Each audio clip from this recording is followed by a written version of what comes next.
Sustainable Stalkers is crazy. That's our Patreon podcast. Spin-off.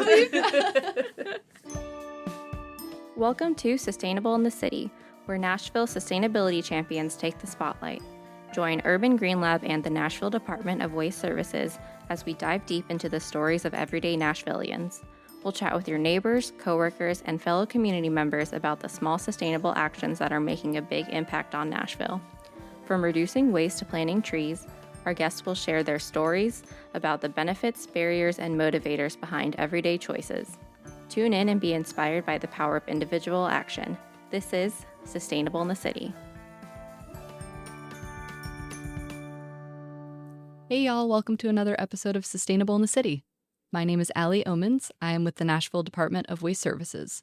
We are a department of the Metropolitan Government of Nashville and Davidson County, and we educate and provide outreach to residents across Nashville to learn how to reduce, reuse, recycle, compost, and properly dispose of their waste. And I am Karissa Hampton. I am the Assistant Director of Households with Urban Green Lab.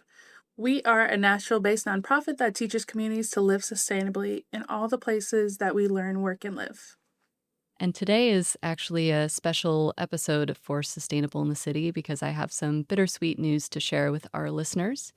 I am moving to North Carolina and will sadly no longer be able to be a co-host on Sustainable in the City. So as much as I have dearly, dearly loved this program and doing the fantastic work with Karissa, co-host, and Simone, executive producer, to highlight the ways that residents are doing the small sustainable things that make a big impact, I am pursuing my next chapter, so to speak. So today's episode, we thought it would actually be kind of the perfect excuse to look back on all of the episodes that we've had to date on the podcast and reflect on some of the things that Karissa and I discussed in that very first episode of the Podcast in the City, where we talked about our journeys here in Nashville, and we can use that to play off of and explore the ways that I will be taking with me the lessons that I've learned as a Sustainable in the City host. Yeah, Allie, you're definitely going to be missed. And I guess my question is just like, how are you feeling about the move? How am I feeling? I'm feeling all the feelings, Karissa. No, like I said, I've so enjoyed being co-host of this program. And as you know, Sustainable in the City was a webinar program that started during COVID between Urban Green Lab and Nashville Waste Services. And we've just come such a long way. So far. And, I mean, this program and just kind of life back then and now and how we think about sustainability has changed a lot. And there's a lot that's happened in Nashville. I mean, back then, Mayor Cooper was the administration and did a lot of wonderful things for sustainability and brought on the fabulous Kendra Abkowitz to be Chief Sustainability Officer. And she's still with us with the Freddie O'Connell administration.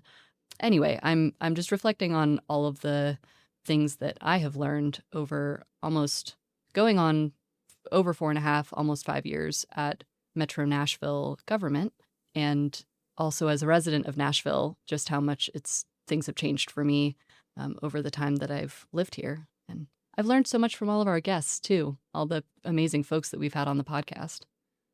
So I guess what are some of the biggest things that you feel like you learned about sustainability from hosting the show? I guess the reason I mention Kendra as someone, and maybe she's out there listening. Hi, Kendra, if you're there. I think about Sustainable in the City as it started as a webinar series highlighting the experts in sustainability. And I think back when I first started with Metro and was learning about how to be sustainable in Nashville, there was so much I learned from watching the Sustainable in the City webinar series when Jen and Christina hosted it and learning what the experts are experting across Nashville.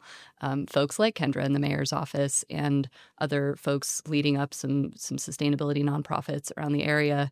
And there's so much knowledge that folks have in the area.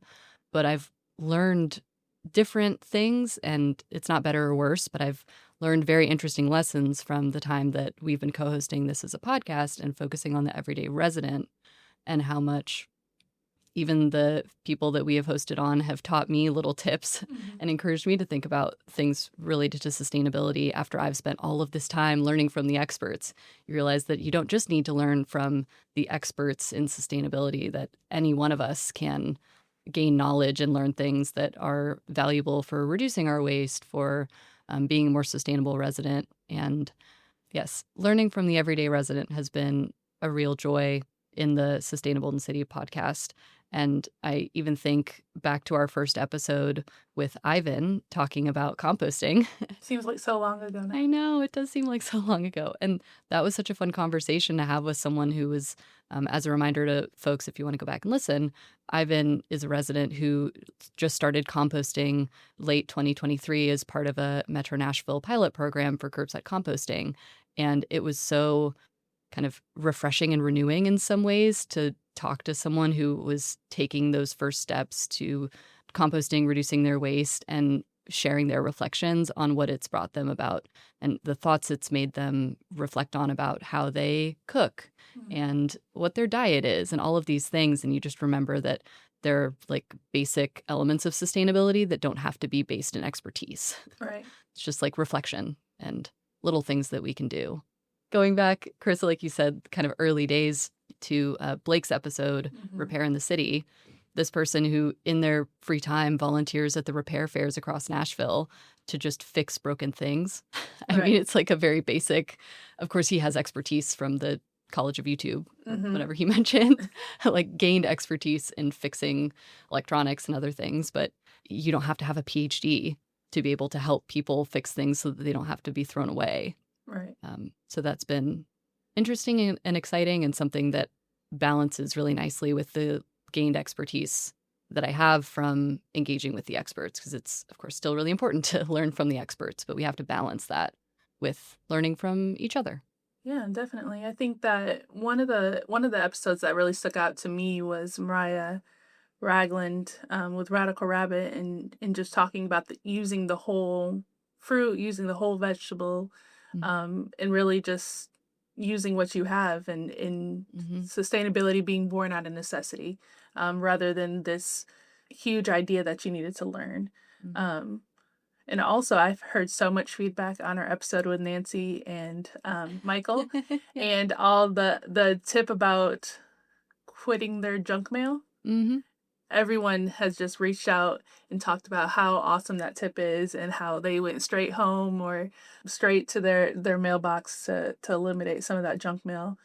So they weren't just going to the mailbox, going straight to the recycle bin and back again. So those are two episodes I think that really showed, the perspective matters and the person matters, the individual matters in the scope of things. And even though sometimes sustainability can feel like out of reach or like it's these big concepts that are out of our control or making the world more sustainable, making Nashville more sustainable. But it starts with all of these little things that we can do in our kitchens and at our mailbox and all of these things that then add up to really big impact, of course, balanced with hopefully still doing some of the things like folks in Metro leadership and the environmental nonprofit world and the corporate world here in Nashville. I think we need to do both. Right. Is just my personal view on sustainability. Like we need to feel empowered as individuals and also have these bigger kind of players in Nashville committing to these causes. And I think the webinar and the podcast have shown me is that we do have those elements in Nashville. It's just going to take time and each of us putting in what we can to make Nashville, like we say, cleaner and greener, making Nashville more sustainable. I think when you mentioned, the history of sustainable in the city and going all the way back to the webinar, it's amazing to hear how many people learned about what we do at Urban Green Lab or Department of Waste Services just from that webinar and that being their entry point.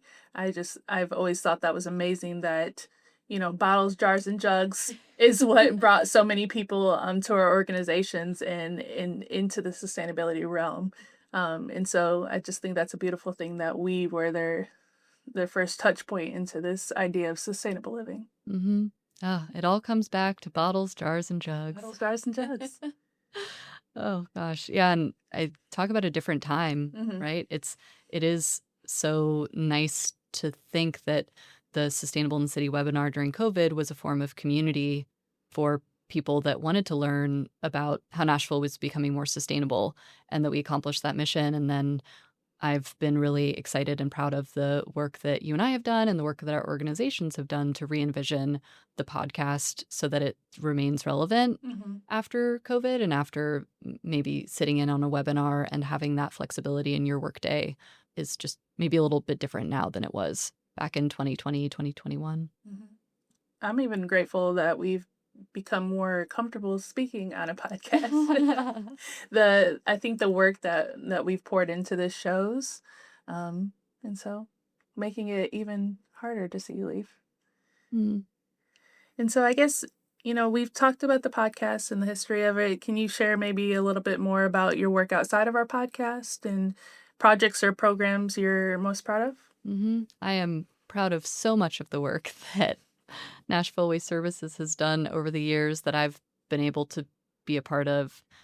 One that I mentioned a little bit ago that we referenced in an earlier episode, the food scraps pickup pilot, how we got to talk to Ivan about composting.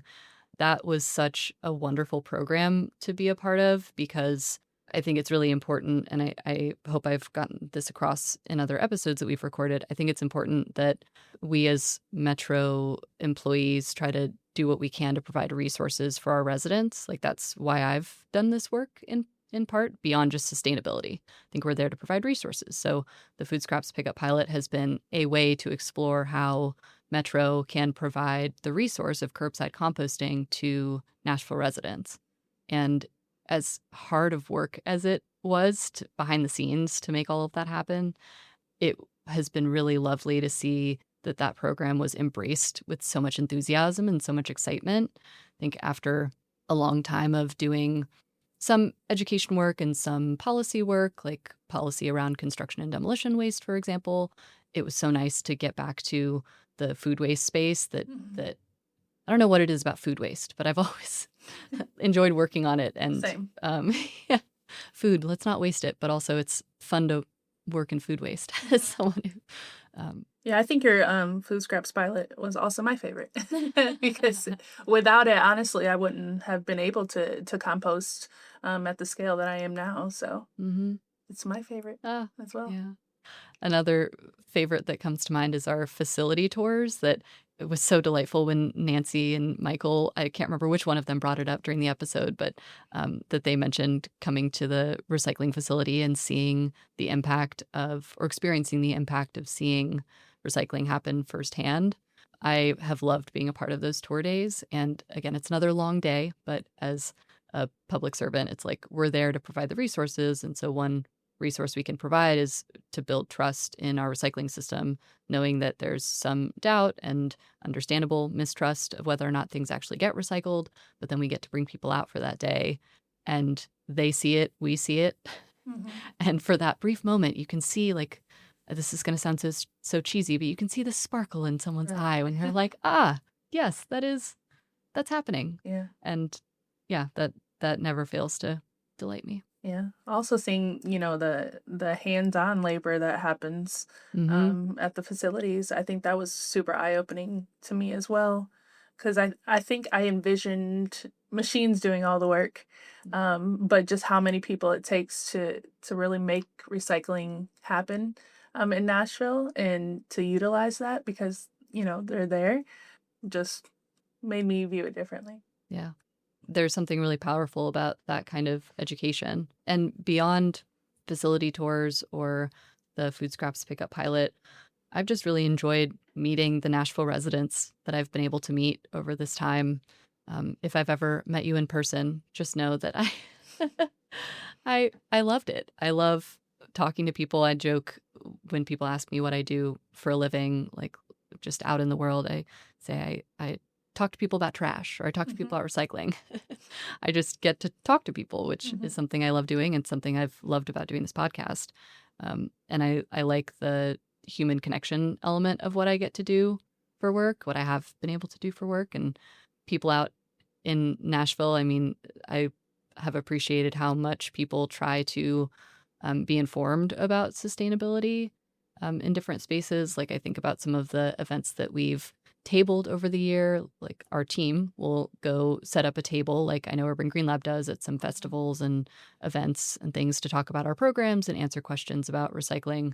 And it's always just so interesting when people come up to the table and they already have their question preloaded. Like, I've been waiting to see you. I've been waiting Right. to talk to you about recycling. I have this very specific question that I need answered. And and we get to be there to do that. It's just all very rewarding. And I also don't mean to make it seem like it's all just sunshine and butterflies, because there are hard parts about it. Right. But it's all been worth it. And so I guess like pivoting to your move, right? And so you're getting ready to move to a new city. And I know moving can create a ton of waste. What are some maybe sustainable moving tips you might have to cut down on that? Well, I'm thinking about my waist Right. when I'm thinking about moving, of all the people, right? Right. You have to know that's one of the things that keeps me up at night.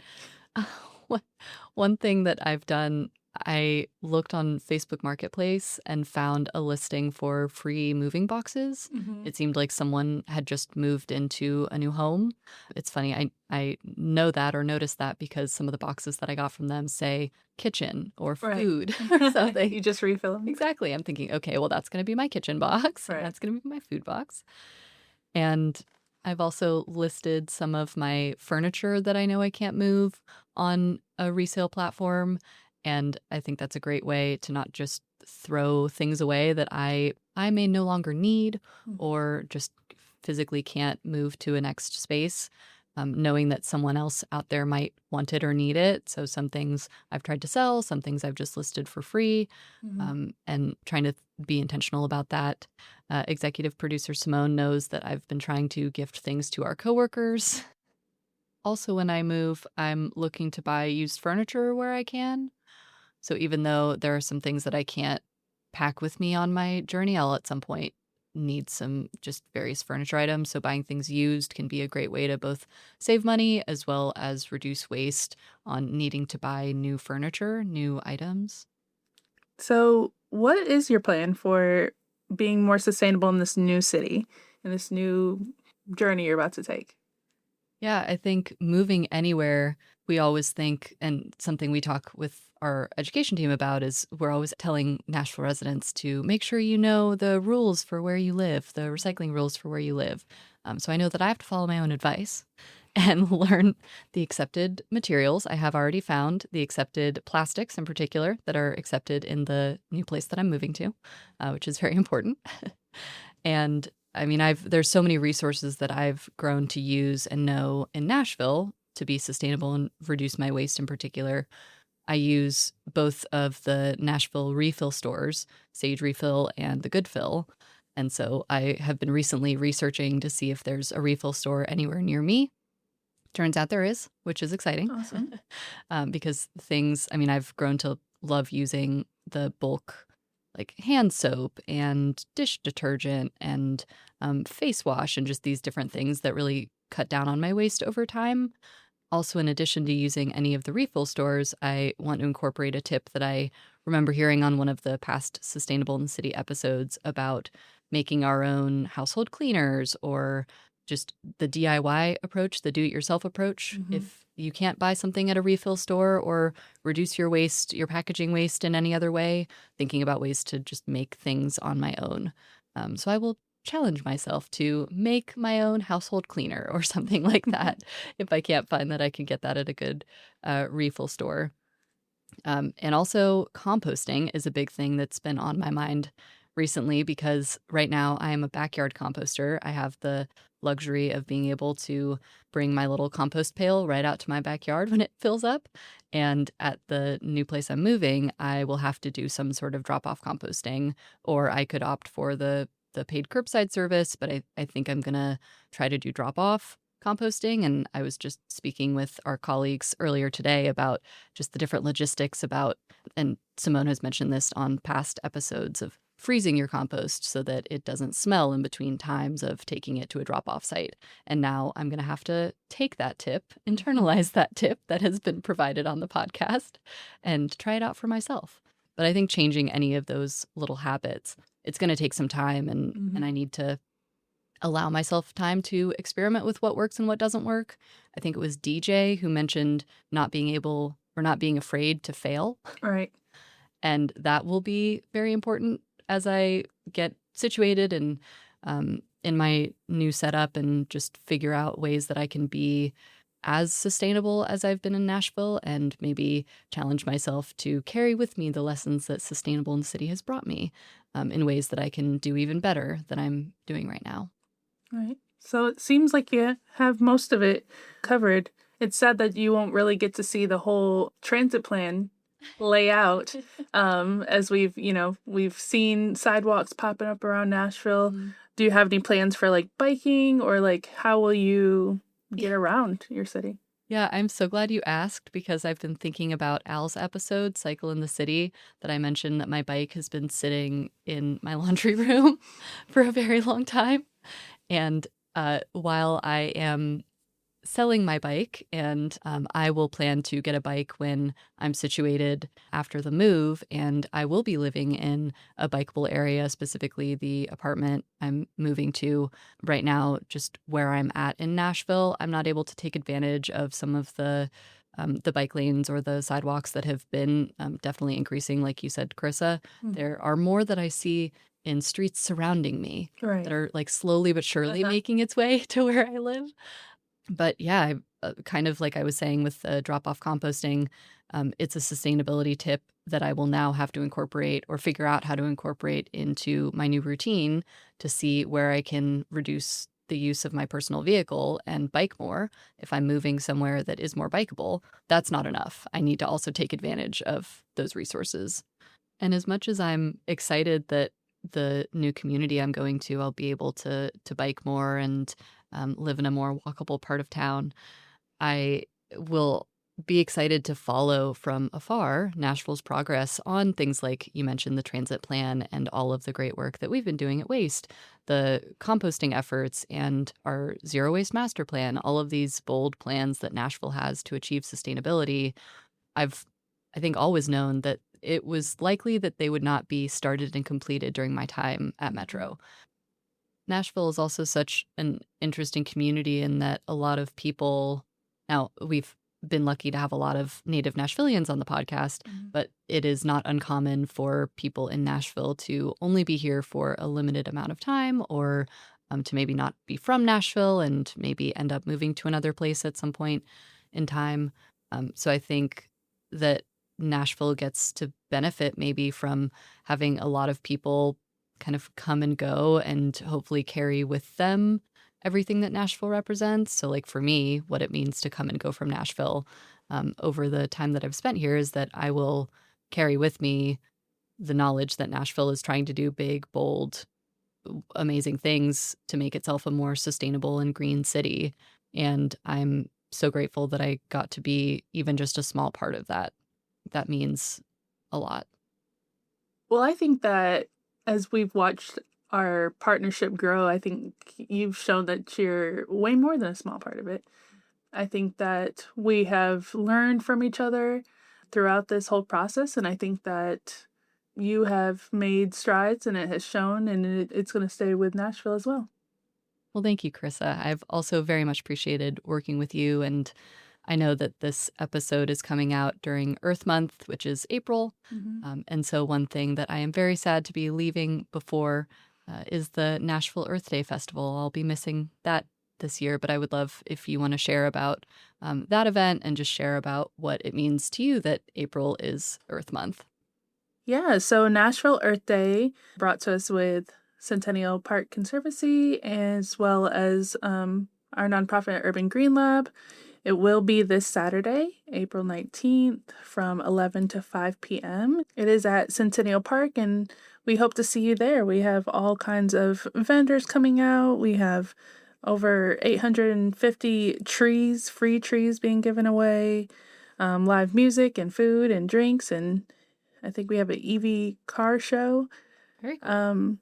Kids activities, free yoga sessions. So we'll be there under the Urban Green Lab tent. And I'll be there. Executive producer Simone will be there on the Waste Services tent. So hopefully we'll be near each other. Yeah. Hang out. Absolutely. Come say hi. Oh, you'll have to send me a group photo. Yeah. We will. Yeah, I've attended Earth Day way beyond working with Urban Green Lab, way beyond before they even helped to really orchestrate it. But I think one of my favorite Nashville Earth Days was when Rebirth, the brass band, came, and we were just able to dance and be around people who cared about sustainability. And so it's a great time. That's lovely. Yeah. And so to end our final episode with Allie, if you could leave listeners with one last piece of advice about sustainability, what would it be? It's so hard to be asked this after all the other guests were asked this over the time that we've been doing Sustainable in the City. Yeah, no pressure at all. I think my overarching tip is to stay connected with one another. So whatever that means to you, I think over the time that we've had Sustainable in the City guests on, they've talked about sustainability with their families. They've talked about all sorts of ways of being connected with the community or sustainability with one another. So I think at the end of the day, I mean, again, what I'm taking from my time in Nashville is most importantly the people, the connections that I've made. Yeah, I think overall, all of the programs that I've mentioned that I've been able to work on, all of the amazing things that Nashville's doing on sustainability, to me, it all comes back to the people and the wonderful people that I've been able to meet and work alongside here in Nashville. Karissa, you, and Simone included in that. And I think all we have is each other at the end of the day. So being able to rely on one another to try to be more sustainable, yeah, I think that's my tip to leave all of our lovely listeners with. Well, thank you, Allie, for your last tip, for sharing your last tip with us. You, like I said before, you will definitely be missed. Mm. Yeah, thank you, Allie. It's great to have you. Karissa, it's great to be with you. So Karissa and we just wanted to say that Sustainable in the City, we're going to go on a short break as we kind of look at things, evaluate how to move forward without Allie. So we'll still be around. Follow our social medias to stay updated. So you can follow Urban Green Lab at Urban Green Lab. Feel free to send us any emails at sitcnashville@gmail.com to reach us. And until then, just catch up on any past episodes and we'll talk to you all soon. Thanks for tuning in to Sustainable in the City. Sustainable in the City is produced by Urban Green Lab and the Nashville Department of Waste Services, a department of the Metropolitan Government of Nashville and Davidson County. Recording assistance is provided by the Nashville Public Library's Studio NPL team. Our theme song is produced by Draped Apes. Subscribe in all the places you listen to podcasts. To learn about trash, recycling, and composting services for Nashville residents, visit wasteservices.nashville.gov. For more tips on how to live sustainably, follow Urban Green Lab on social media at Urban Green Lab or online at urbangreenlab.org. Join us next time for more stories about small sustainable actions that are making a big impact on Nashville.